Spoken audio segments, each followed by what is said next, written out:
बच्चों, let's take the question first. Which of the following condition is essential for population to be in Hardy Weinberg equilibrium. इनमें से ऐसी कौन कौन सी condition है जो हार्डी-वीनबर्ग इक्विलिब्रियम में होने के लिए किसी पॉपुलेशन के लिए इंपॉर्टेंट है. तो यहाँ पे हमें की कॉन्सेप्ट जो स्टडी करना होगा that will be Hardy-Weinberg equilibrium.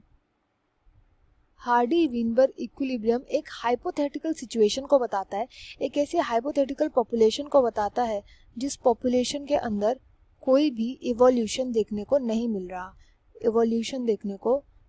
मिल रहा. अब अगर इवोल्यूशन की बात करें तो इवोल्यूशन होता कैसे है. यूजुअली जब भी वेरिएशन आता है किसी भी स्पीशीज के जीन्स के अंदर, इस वेरिएशन की वजह से इवोल्यूशन देखने को मिलता है. अब एक एक करके इन ऑप्शंस की बात करते हैं. पहला ऑप्शन है रैंडम मेटिंग. रैंडम मेटिंग का मतलब होता है कि जब ऑर्गेनिजम्स रैंडमली एक दूसरे के साथ मेट करते हैं. ये इन ब्रीडिंग भी हो सकते हैं, यानी अपने जैसी स्पीशीज के साथ मेटिंग कर रहे हैं या अपने से डिफरेंट स्पीशीज के साथ मेटिंग कर रहे हैं. तो इन या फिर out of the species line के अंदर या स्पीशीज लाइन के बाहर या अपने जैसे से जो दूसरे ऑर्गेनिज्म है उनके साथ मीटिंग हो रही है.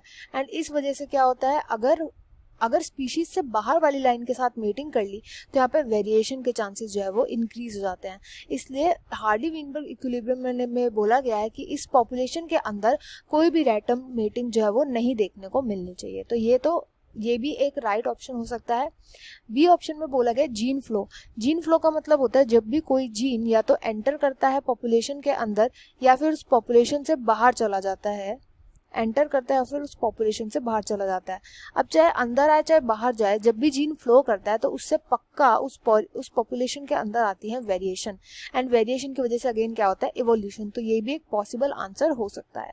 नेक्स्ट आता है म्यूटेशंस. एंड म्यूटेशंस तो हम सभी को पता है, म्यूटेशंस की वजह से क्या होता है, जो जीन्स होते हैं जीन्स के अंदर वेरिएशन आते हैं. एंड अगेन इसके अंदर भी वेरिएशन आ रहा है तो इसमें भी इवोल्यूशन के चांसेस जो होते हैं, म्यूटेशन की वजह से भी जो इवोल्यूशन के चांसेस होते हैं वो ज़्यादा होता है. तो ये भी एक पॉसिबल आंसर हो सकता है. अब क्योंकि ये सभी के सभी पॉसिबल आंसर हो सकते हैं तो इस क्वेश्चन का राइट आंसर होगा all of these D. I hope you understood well. Best of luck and thank you.